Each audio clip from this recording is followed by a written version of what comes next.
अब इस वीडियो में हम लोग अध्ययन करेंगे कि दो रेखाओं के लंब होने का क्या प्रतिबंध है। मतलब उसको केवल क्या करना है, फॉर्मूला नहीं लिखना है, उसको समझना है कि आ कहां से रहा है, यानी दो रेखाएं लंब क्यों हो जा रही है, उसके लिए परवरता के रूप में क्या संबंध है। जैसे इसके पहले वाले वीडियो में हमने पढ़ा कि दो रेखाएं समांतर होती है। कब होती है?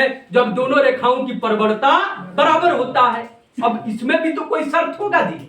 ओके, हमने सिंपल में जाना है कि दो रेखाएं लंब होती है जब एक दूसरे पर कोई रेखा 90 डिग्री पर गुजरता है। This is the simple definition of क्या दी? परपेंडिकुलर। परपेंडिकुलर। लेकिन हाई क्लास में जा रहे हैं। अब परवरता के आधार पर दो रेखाओं की लंबवत होने का प्रतिबंध हमको पढ़ना है। हम तो सिंपल में जानते हैं कि दो रेखा लंब कही जाती है यदि दोनों रेखाओं के बीच की दूरी 90 डिग्री हो। क्लियर? वो प्रॉब्लम नहीं है। जैसे यहाँ पर रेखा ए बी है, यहाँ पर बना रहा हूं फिगर, और इस पर हमने रेखा यल लंब डाल दिया, तो अब यल जो है रेखा ए बी पर कितने डिग्री पर स्टैंड है जी? 90 डिग्री पर, यानी 90 डिग्री पर खड़ा है। तो जब 90 डिग्री पर खड़ा है तब क्या कहेंगे कि यल लंब ए बी, यल लंब ए बी। लेकिन यह लंबवत रेखा का सिंपल क्या है? शर्त है, सिंपल परिभाषा है। इसमें परवरता का कोई रोल नहीं है। लेकिन हमको क्लास 11-12 में परवरता को लेकर के चलना है और लंबवत रेखा को दर्शाना है कि कब वह लंबवत होगा। क्लियर है? वो प्रॉब्लम नहीं है जी। अब इसके लिए हम क्या करें? हमने दो रेखा लिया, एक रेखा यल लिया और दूसरा रेखा यम लिया, और दोनों को हमने इस प्रकार से सजाया, इस प्रकार से गुजारा कि एक दूसरे से 90 डिग्री पर क्या कर रहा है जी? प्रतिच्छेद कर रहा है। एक दूसरे को 90 डिग्री पर प्रतिच्छेद कर रहा है। मतलब हमने ऐसे गुजारा। समझ में आ रहा है कि नहीं? अब इसमें परवरता लेकर आना है। क्या लेकर आना है जी? परवरता लेकर आना है। तो अब यहां से क्या करेंगे जी? अब लिखेंगे यानी θ1 बराबर, यानी 90 प्लस θ2। अब ये कहां से जी? θ1 बराबर 90 प्लस θ2।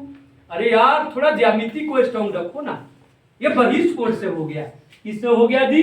बहिष कोण से। यानी यह 9 क्लास का ज्यामिति है जी, बहिष कोण से। किससे बाबू? बहिष कोण से। अब इसमें बहिष कोण का भी कॉन्सेप्ट क्लियर हो जाएगा। अब बहिष कोण क्या होता है जी? जब किसी त्रिभुज की जैसे त्रिभुज एबीसी है, अब जब किसी त्रिभुज के एक भुजा बढ़ा दिया जाए, एक भुजा बढ़ा दिया जाए, तो वहां पर जो कोण बनेगा उसी कोण का नाम होगा बहिष कोण। क्या नाम होगा बाबू? बहिष कोण। यानी बहिष कोण कब बनता है? जब किसी त्रिभुज का एक भुजा बढ़ा दिया जाता है, कोई एक भुजा बढ़ा दिया जाए। समझ में आ रहा है कि नहीं? तब वहां पर कौन सा कोण बन जाता है? बहिष कोण। तो फिर बहिष कोण जब बन जाता है तो बहिष कोण किसके बराबर होता है? यानी अंतः अभिमुख कोण के योग के बराबर होता है। अंतः अभिमुख कोण के योग के बराबर, यानी ये वाला कोण छोड़ करके यहाँ पर और यहाँ पर जो कोण बन रहा है उसके योग के बराबर होता है। अब यही तो नियम लग रहा है जी। यहाँ पर त्रिभुज बन रहा है, देख रहे हो यहाँ पर। अब θ1 जो क्या है? बहिष कोण है। तो बहिष कोण किसके बराबर हो गया? 90 प्लस थीटा के योग के बराबर हो गया। 90 प्लस θ2 का यहाँ पर जैसे बहिष कोण दर्शाया गया है, यानी इस कोण के बराबर नहीं, इसको छोड़ करके बाकी जो दो कोण है, जैसे यहाँ पर मान लो 90 डिग्री है, यहाँ पर θ2 है, और यहाँ पर बहिष कोण क्या है जी? θ1 है। θ1 है। तब θ1 बराबर क्या बाबू? 90 प्लस θ2। समझ में आया कि नहीं? ये कहां से? बहिष कोण से। समझ में आया कि नहीं?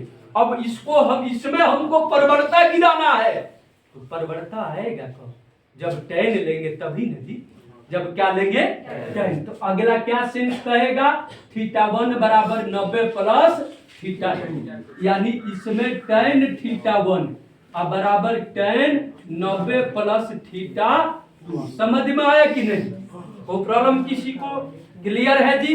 अब आप पूछोगे ना कि क्या जरूरत थी tan लेने की, और जब तक tan लेंगे नहीं तब तक यम आएगा नहीं।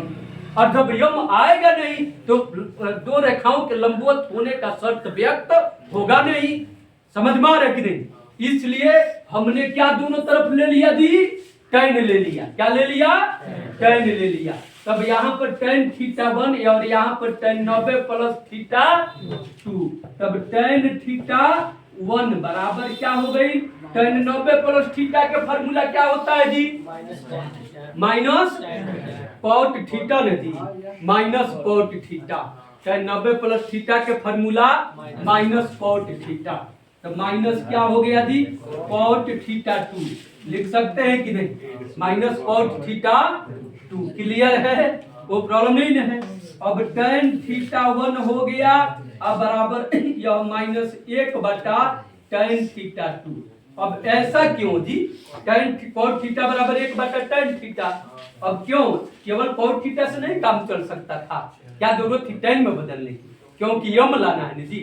यम tan के रूप cot के रूप में थोड़ी होता है, यानी यम बराबर tan θ होता है, इसलिए इसको भी tan में क्या करेंगे? बदलेंगे। तो अब cot θ बराबर 1/tan θ, θ के जगह पर θ2 है तो θ2 रखेंगे। अब tan θ1 के जगह पर क्या बाबू? m1, अब माइनस 1/tan θ2 के जगह पर m2, क्या हो गया दी? m2। कैंची गुणा करेंगे तो m1 इंटू m2 बराबर -1। यह किसका फॉर्मूला हो गया? दो रेखाओं के लंबवत होने का प्रतिबंध हो गया।